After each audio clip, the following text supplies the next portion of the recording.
হতে হইব, লেখাপড়ায় ল্যাবরিয়াস হতে হইব। আর আমাদের দায়িত্ব হলো আমরা যাতে এটাকে ডিগ্রি পর্যায়ে উন্নীত করার জন্য সর্বাত্মক প্রচেষ্টা এবং যাতে স্থায়ীভাবে তার ভূমির জায়গার বন্দোবস্ত হয় সেই ব্যাপারে আমরা সরকার এইটাই তো বললাম, আগে জায়গা বন্দোবস্ত হবে তারপরে ভবন হবে। এই প্রথমবারের মতো অন্যদিন আসছি এই কলেজের নানাবিধ সমস্যা সম্পর্কে আমি অবহিত। কলেজের ইন্টারনাল এক্সটার্নাল সব বিষয়ে আমি অবহিত। এখানে কলেজ থেকে কম্পিটিশন বেশি ছিল, এইসব জিনিস থেকে বেরিয়ে আসতে হবে। প্রতিষ্ঠানকে প্রতিষ্ঠানের মতো এগিয়ে নিয়ে যেতে হবে। এর জন্য প্রয়োজন একটা স্থায়ী স্থায়ী স্থাপনা। তো আমি এমনি জেনারেলকে বললাম, জানলাম যে ভেস্টেড প্রপার্টি যে কোনো অলাভজনক প্রতিষ্ঠানের জন্য সরকার চাইলে সেটা দিতে পারে।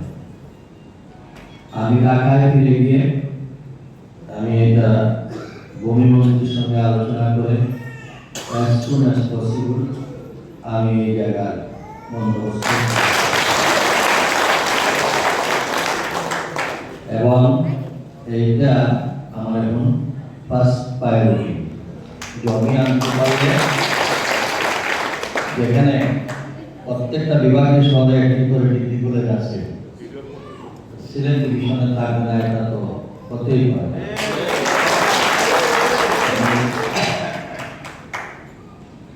আমি মনে করি এই জমির মধ্যে আমরা পার্টিকেল এক্সটেনশন করে বহুতলা ভবন তৈরি করে অ্যাটলিস্ট এটা আমি আগে জমি পাই, তারপরে আমি সরকারের কাছে উপস্থাপন করব। তো বেশি কথা না বাড়িয়ে এই আমি অত সামনের সপ্তাহ পর্যন্ত আমি দেশের বাইরে থাকবো, ওটা শুরু করবো।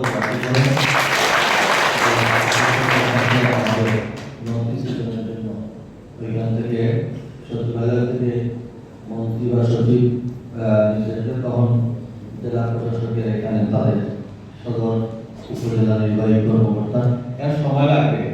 এখানে সুবিধা আছে যেহেতু সেটেলমেন্টে জরিপে জেলা প্রশাসনের নামে থাকলেও দীর্ঘদিন যাবৎ এই কলেজ এখানে অবস্থান করতে এটাই সবচেয়ে বড়।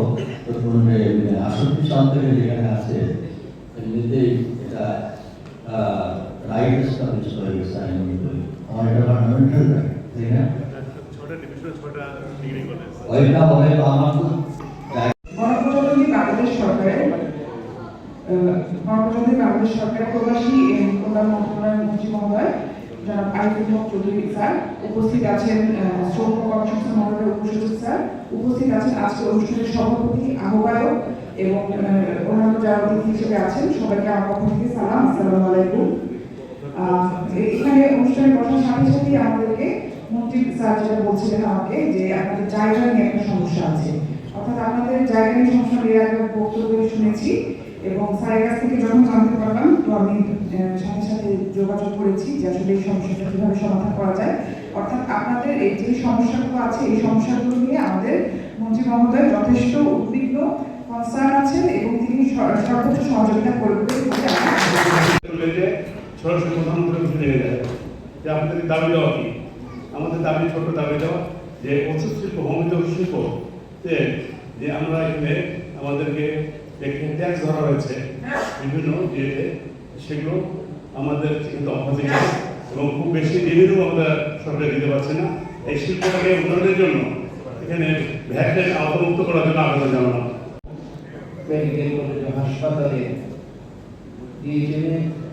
শিক্ষার্থীদের সনদ বিতরণী অনুষ্ঠানের সম্মানিত প্রধান অতিথি আজকে জালালাবাদ মেডিকেল কলেজ হাসপাতালে অধ্যক্ষ মুজাহিদ খান স্যার প্রধান অতিথি হিসেবে আজকে এখানে উপস্থিত আছেন সিলেটের গর্ব, উন্নয়নের জাদুঘর, দুইবারের নির্বাচিত সিলেট সিটি কর্পোরেশনের মেয়র,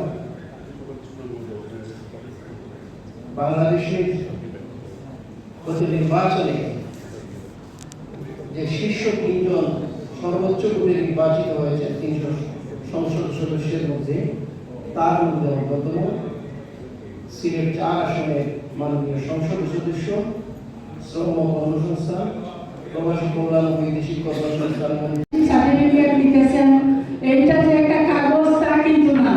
আপনারা এটা নিয়ে বের হয়ে একটা মানব সেবায় নিয়োজিত হবে।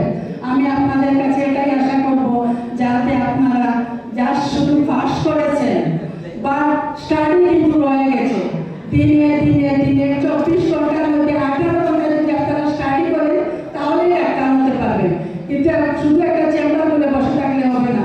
এটা আমি আশা করবো আপনাদের কাছে যে আপনারা নিজের উদ্যোগে আপনারা আপনাদের শিক্ষা নেবেন, এবং যদি আমাদের কোনো সাহায্য লাগে, আপনারা আরো কিছু করতে চান, ইন্টারভিউ করে গেছেন, কিন্তু আরো কিছু মানে এমবিবিএস ডাক্তারের মাধ্যমে আপনাদের যে কিছু জিনিস আছে না, স্লাইন ডাক্তার ক্যাথেটার লাগানো, ইনজেকশন দেওয়া, সেলাই করা, যদি এটা আপনারা দাবি করেন আমরা আমাদের মন্ত্রী বলে আপনাদের জন্য একটা বিশেষ ব্যবস্থা করব।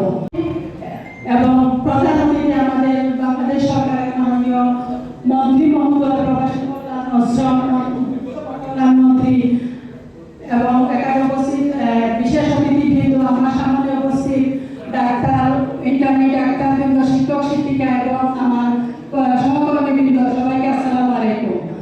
ওনাকে আমাদের সকলের পক্ষ থেকে, বিশেষ করে 2021 ব্যাচের পক্ষ থেকে ধন্যবাদ এবং কৃতজ্ঞতা জ্ঞাপন করছি। সেই সাথে কৃতজ্ঞতা জ্ঞাপন করছি আমাদের এই ক্লাসে কোর্সে যারা আমাদের ক্লাস নিয়েছেন, শিক্ষক শিক্ষিকাবৃন্দ এবং আমাদের সহপাঠী ভাই বোন সবাই হিসেবে আপনার দূরদৃষ্টি, নেতৃত্ব ও সদিচ্ছাই অবহেলিত এই প্রতিষ্ঠানটিকে ধ্বংসের হাত থেকে রক্ষা করতে পারে, একটি পূর্ণাঙ্গ চিকিৎসা সেবা ও গবেষণা কেন্দ্রে রূপান্তরিত করতে পারে। আমরা বিশ্বাস করি আপনার সদয় বিবেচনায় আমাদের এই ন্যায্য দাবিগুলো দ্রুত বাস্তবায়িত হবে। হিসেবে আমাদের মাঝে পেয়ে আমরা অত্যন্ত আনন্দিত, গর্বিত ও পরম সম্মানিত বোধ করছি।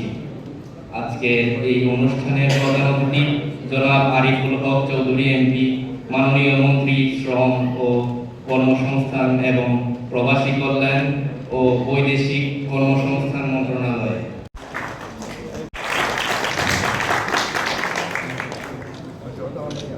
সাফল্য কামনা করি, আপনাদের সমস্যার সমাধান হয়, এবং আপনারা যেন যারা রোগী আছে বা বাংলাদেশের মানুষকে যেন সর্বোচ্চ অন্যান্য অঙ্গ আমাদের এই প্রোগ্রামে এসেছেন, বক্তব্য শেষ করছি। ধন্যবাদ সবাই।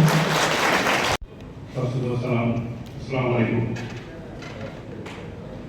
বাংলাদেশের হোমিওপ্যাথিতে যে অবদান, আমি ছোট করে বলতে বেশি কথা বলার দরকার মনে করি না। 2004 সালে আমার সৌভাগ্য হয়েছিল মাননীয় প্রধানমন্ত্রী খালেদা জিয়ার সঙ্গে সাক্ষাতের জন্য।